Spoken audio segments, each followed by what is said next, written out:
me, Spyro the Dragon for the PlayStation 1 has always felt, in a sense, a bit like one of the portals from the game itself.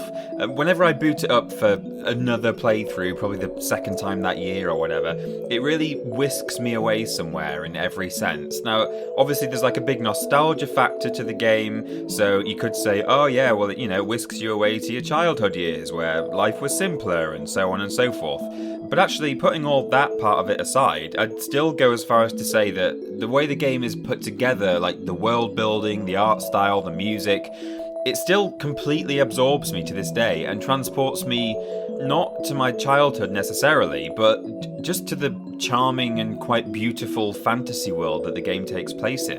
It's not often that nostalgia actually takes second place in my reasons to revisit an old game like this, but in the case of Spyro 1, it is really the game world itself and just the way everything is presented that outweighs everything else for me. Hello, I'm Peter from TripleJump, and today I'll be talking about what Spyro the Dragon means to me. Well, for my first impressions of Spyro the Dragon, we obviously have to go way back over 20 years. My first encounter with the game came when I played a copy of Demo 1, which was the disc that came bundled with new PlayStation consoles, although mine was probably not actually the version that most people remember. There were actually loads of slightly different builds of Demo 1 that were shipped throughout the 90s, because obviously they had to keep updating it as new games came out and show off the best of their library. And the version that I had was the very last one that they released, I think in 1998. And critically, it was the only one that featured a demo of Spyro the Dragon, which I played all the time, you might not be surprised to hear. The thing that appealed to me most as, a sort of shallow 6-year-old boy who probably didn't understand the more nuanced aspects of building a game were simply the visuals. I particularly remember enjoying the character designs, and not just like the dragons that you release and so on, but even down to like the little frogs in Dark Hollow that have pointy teeth. But actually, I think, though I might not have been able to articulate it in any kind of way back then, I think something else that really intrigued me was actually the architecture of the game world. The level designers had blended all the man-made structures into the natural landscape, literally into the world, in a way I'd not really seen before, in the sense that there were all these sort of cave tunnels and cliff sides that had been dug into the hills in quite a natural way, so it looked like it was just part of the geography of the world.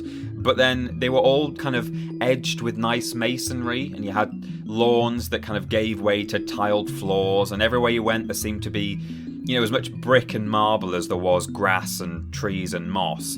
And it made it look as though it had been designed by a team of stonemasons in a very artistic way, but at the same time you still felt that you were in a meadow or a field or a cavern or a very natural place rather than a castle courtyard, for example. So I played this demo to death for weeks, if not months, and then I remember my dad came and asked me and my two siblings if there were any games he could get for us that were age appropriate for all of us. And my sister's 2 years younger than me, so she can only have been 4 or 5 years old at the time.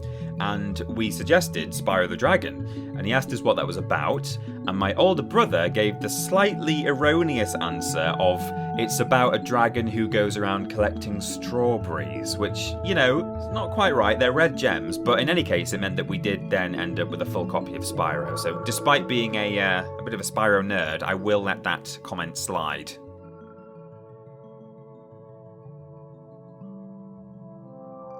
So it's funny really, I've definitely had that experience of a certain game coming into your life at the right moment, but I think part of the reason that Spyro the Dragon means so much to me is that its significance applies to a much broader period of my life rather than a kind of a specific moment.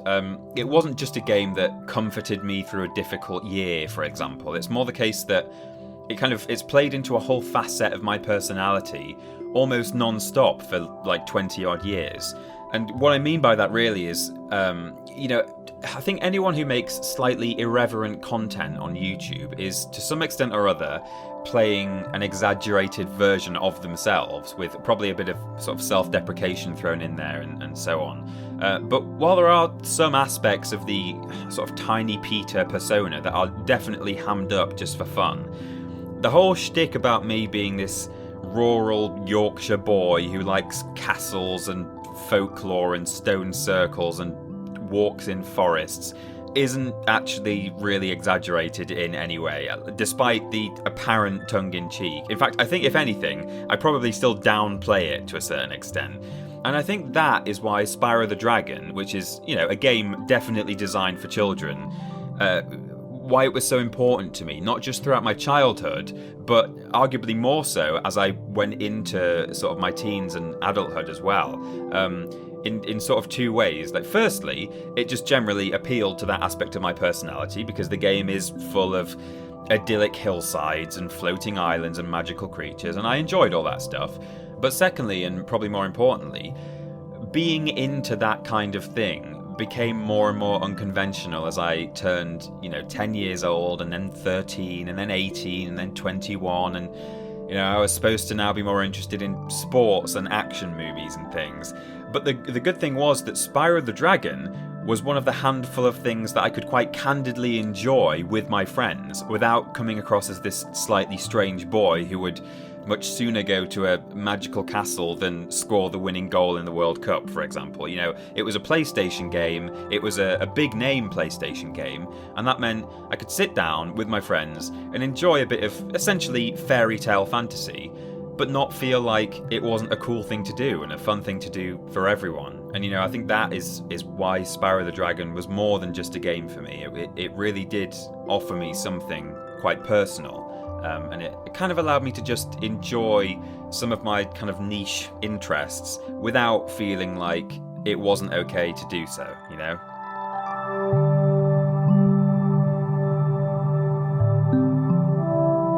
I remember very clearly, actually, when the true scope of Spyro really clicked for me. So, as I've said, I'd already played the demo quite a lot by the time I had a full copy of the game. So I was already quite familiar with the mechanics and the sort of fantasy vibe I could expect. And that was all in my head already.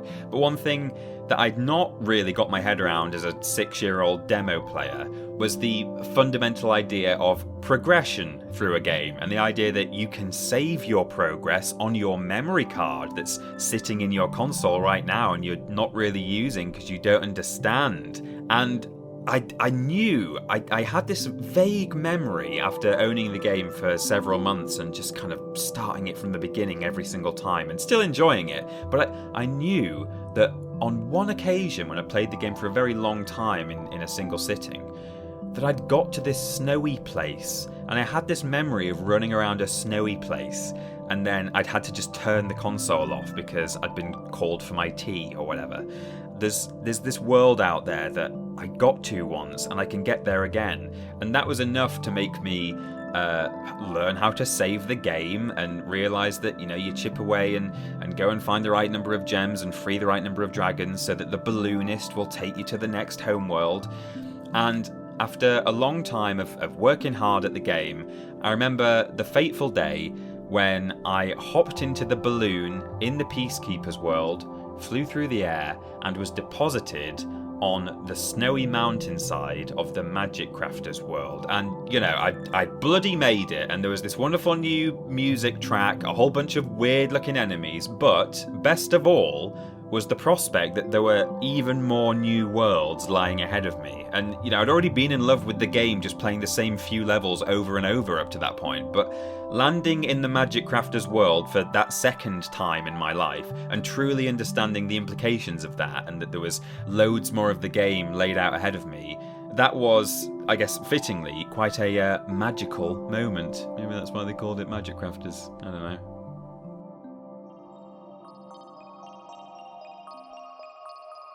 So I think I mentioned earlier that when I was a very young kid, I think the easiest thing to appreciate in Spyro the Dragon for me were its graphics, because I liked the character models and I liked the interesting level design, but it didn't take that long for my attention to shift to the way the game sounded. And nowadays, without a doubt, my favourite thing about Spyro the Dragon, despite my continued love for the environmental design, is the uniquely incredible soundtrack. I'm sure there are probably still a few people out there who don't know it was all composed by Stuart Copeland, who played the drums in The Police. And on paper, the music doesn't suit the game at all, on paper, as I say. It's a game about a dragon exploring fairy tale castles, and so you'd expect a lot of trumpets and flutes and maybe a harp, you know. But then Stuart Copeland's OST kicks in and it's all these like synthy guitars and heavy drum beats, and there's normally a kind of a deep bass line running through every single song. And the rhythm normally throws you off as well because he's a drummer and he's using crazy time signatures all the time. But that's just what you think wouldn't fit in the game. And actually, in situ, it's just brilliant stuff, because as well as having enough sort of zest to actually drive you through all the charging and the jumping and the slightly more action-packed moments, there's no question that pretty much every track somehow suits its level in ways you'd never expect that style of music to do in, as I say, a sort of whimsical fantasy adventure. You know, you've got Dark Hollow, which has this wonderfully tranquil and subdued tune, and then Lofty Castle is sort of suitably quirky and odd. And then when you confront the first boss of the game, the music really tries to sort of psych you out, despite the fact that the fight turns out to be a bit of a cakewalk. So, in fact, I'd say not only is Spyro's soundtrack my favourite thing about the game itself, it is surely up there with my favourite gaming soundtracks of all time.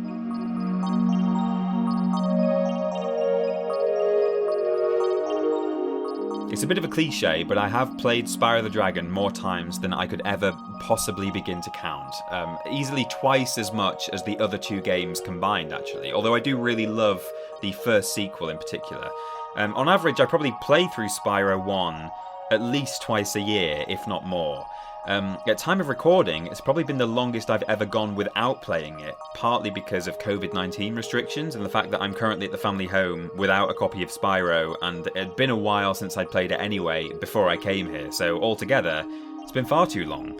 But despite the fact that I've played it so much in my life, I still don't know where all the gems are by heart. So I'll often get to the end of a level and then I have to nip back to some little corner somewhere and grab the last little handful. But I'm actually really glad that that is the case, for the same reason that I've never been tempted to speedrun the game. Because despite the fact that I play the game very regularly, it still always feels like I'm just sitting down and playing through it for fun and exploring the world and running around and grabbing the treasure and, you know, playing it kind of like I always have since I was that 6-year-old. And I never want it to not be a game in that sense. You know, I love watching speedrunners do clever tricks and make a beeline for the next gem location because they've learned them all by heart and always grab them in the most efficient order. But for me, it would be honestly a tragedy for the game to become that mechanical.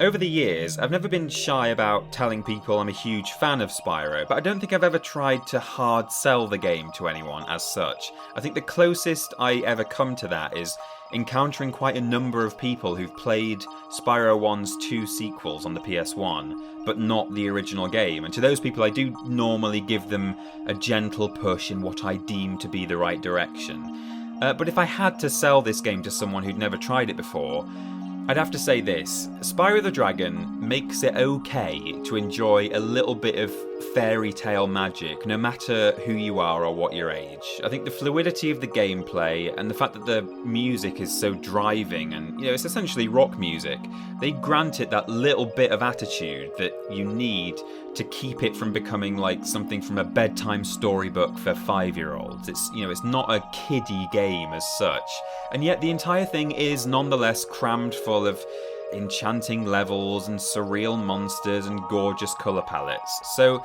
it's a real escapist game. It's always ready for another playthrough whenever you feel like you just need to go somewhere far away.